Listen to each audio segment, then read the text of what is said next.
Welcome viewer, I am Murugan S. This video tutorial describes how to clean up component store in Windows 10. Type CMD in Windows search bar.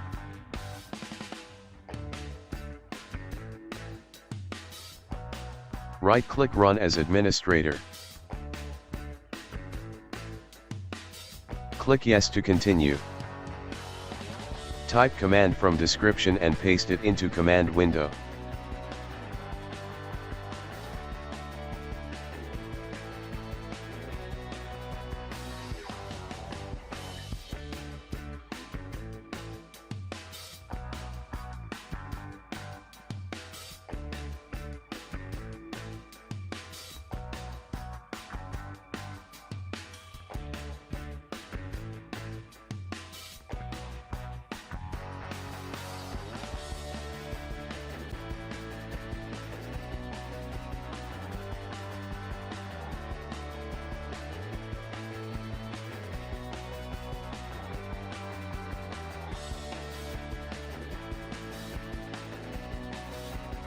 The operation completed successfully.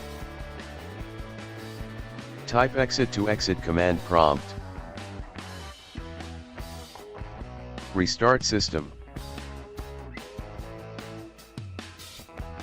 Thanks for watching. I hope this video tutorial helps to solve the problem. Please like, share and don't forget to subscribe my channel. See you next video.